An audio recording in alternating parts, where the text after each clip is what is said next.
بخاری روایت میکند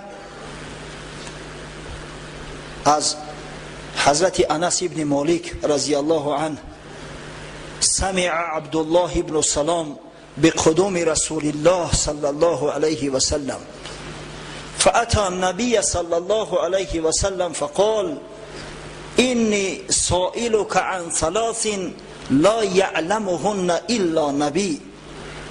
وقتی که حضرت عبدالله ابن سلام از قدوم رسول الله صلی الله علیه و سلم با خبر شد، این عالم بود، این میدانست که پیغمبر آخر زمان باید که مبعوث شود، باید مبعوث شده باشد.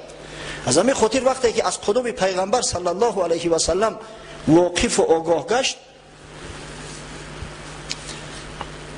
نزدش آمد گفت یا محمد صلی الله علیه و سلم از سه چیز سوالت میکنم که غیر از پیغمبر کسی به او سوالا جواب گفته نمیتونه. اگر جواب گفتیم ایمان میارم. فما اول اشراط الساعه. سوال اول، اولین نشانه عظما و بزرگ قیامت چی است؟ با چه چیز مردم میدونن که قیامت اکنون نزدیک شد؟ و ما اول طعام اهل الجنه.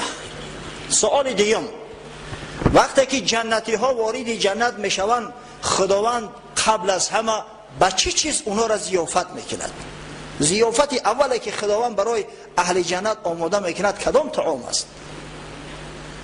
و ما ینزع الولد الى ابیه او الى امه. سوال سوم، چه چیز طفلک به مادر یا به پدر شبیه میگرداند؟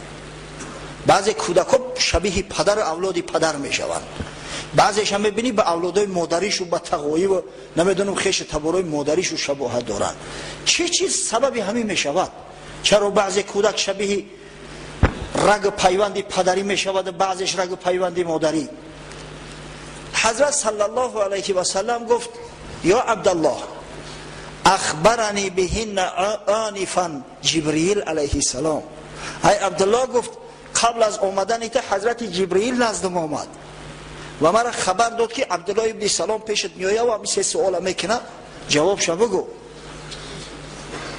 عبدالله ابن سلام گفت جبرئیل؟ حضرت گفت نعم، آره. گفت فذاک عدو الیهود من الملائکه. آخه گفت ما را تعلیم دادیان که جبرئیل دشمن یهودی ها است. نعوذ بالله. این جبرئیل هم ارخانگل گوریل است، ارخانگل گوریل، یعنی که ملائکه بزرگ جبرئیل در نزد اهل کتاب همه ده هست. این خونه سوخته را ببینید. اگر حضرت جبرئیل وحی الهی را به یک شخص از غیر بنی اسرائیل آورده است، دشمن یهودش اعلام کردند. حضرت صلی الله علیه و سلم در جواب آیه قرآن تلاوت کرد، اعوذ بالله من الشیطان الرجیم، قل من کان عدوا لجبرئیل فانه نزله على قلبك باذن الله مصدقا لما بین یدیه و بشرى و هدى و بشرى للمؤمنین. بگو به این شخص ای حبیبی من، کیست او جاهل احمقی که جبرئیل دشمن خود اعلام کرده است؟ جبرئیل که 600 پر دارد، به همین نوع که یک قناتش تمام دنیا را زیر زبر میکنه، او احمق کی است که این جبرئیل دشمن خود اعلام کرده است؟ چه دشمنی کرده میتونسته باشم به جبرئیل؟ هجوم پشه چی آورد خلل بر مایه فیل؟ جبرئیل که قرآن بر قلبت نازل کرد و توسط او قرآن تو دین ادیان و پیغمبران پیشین تصدیق کردی و این قرآن سبب هدایت و یک بشارت بزرگی از برای مسلمانان شد. بعدا گفت فاما اول اشراط الساعه فنار تحشر الناس من المشرق الى المغرب. سؤال اولت گفت اولین نشانه عظمای قیامت یک آتش بزرگی هست که مردم از سوی مشرق به طرف مغرب میدواند، یک آتشی که از جانب یمن پیدا می شود مردم به سوی حجاز میتازاند. و اما اول طعام اهل الجنه فزیادت کبید الحوت. اول طعامی که خداوند از برای جنتی ها آماده میکند، سوال دوم جگر ماهی است. یک بولیون ای جگر ماهی. اهل جنت عذاب و مشقت زیاد میکشند، در صحرای محشر خیلی مشقت میکشند، بعد از بالای پل صراط عبور میکنند در ترس تهلکه. از همین خاطر وقتی که داخل جنت میشوند بسیار بیمدار شده اند.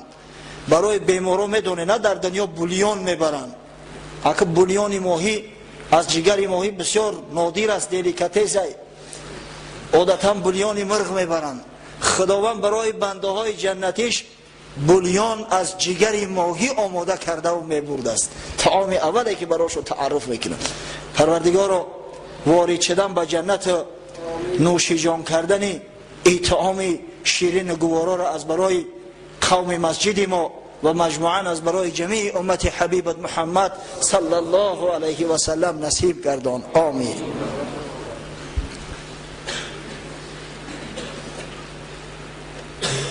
اما سوال سومت که چی چیز کودک به پدر یا به مادر شبیه میسازد، حضرت فرمود اذا سبق ماء الرجل ماء المرأة نزع الولد و اذا سبق ماء المرأة ماء الرجل نزعت. گفت وقتی که مرد با زنش همخوابه می شود، البته در زمانی هست که در همون بچه‌دان زن حجیره زنده علکی هست، برای همون باردار کردن حجیره البته که نطفه لازم است، سپرم آب منی. اگر به شرطی که نطفه مرد قبل از نطفه زن در همون حجیره رفت رسید، او کودک شکل صورتش به اولاد پدریش یا به پدر خودش شبیه می شود. اما اگر زن احتلامی شود و آب زن قبل از آب مرد به همون حجیره رسد، در او صورت شکل صورت زن شبیه اولاد مادریش می گردد. این سخن در صورت گفت که نه علم امبریولوژیا بده نه اوزی بده چیزی نبود، واقعا را غیر پیغمبرا کسی نمیداند. از این خاطر عبدالله ابن سلام که عالم بود، عالم حقیقی بود و ایمان به کتابهای خدا داشت، گفت اشهد ان لا اله الا الله و اشهد انک رسول الله. گواهی میدهم به درستی که نیست معبودی بر حق مگر الله جل جلاله و گواهی میدهم که تو رسولی بر حق خدا هستی. ایمان آورد. بعدا گفت یا رسول الله این الیهود قوم بهت. ای حبیب خدا، گفت این خانه سوخته این جهوتا را من میدونم واقعی قوم من هستند، در بینشو کلان شدم. اینا بسیار بهتان میزنند، بسیار دروغگو هستند، بسیار تهمتچی هستند، خودشون تروریستند، مسلمانان را تروریست میگن. این الیهود قوم بهت فإن یعلموا باسلام قبل ان تسألهم یبحثونی. اگر گفت اینا از اسلام من آگاه شوند که من مسلمان شدم، البته در حق من تهمت ها میزنند. برای همین قبل از او که من اسلام خود من آشکار کنم، تا اول سوال شو که همین عبدالله ابن سلام چی کس است؟ فجاءت الیهود، امام بخاری روایت کرده است حضرت انس ابن مالک که یهودی ها نزد حضرت آمدند. حضرت پرسید چون ای رجل فیکم عبدالله ابن سلام، گفت همه عبدالله ابن سلام در بین شما چی کس است، چی مرتبه و چی منزله دارد؟ یهود در جواب با یک آواز گفتند خیرنا و ابن خیرنا، بهترین ماست، پدرش هم بهترین ما بود. و سیدنا و ابن سیدنا، اشرافترین ماست، پدرش هم از اشراف ما است. و اعلمنا و ابن اعلمنا، عالمترین ما است، پدرش هم اعلم بود، عالمترین ملوهای ما بود. حضرت صلی الله علیه و سلم سوالشو کرد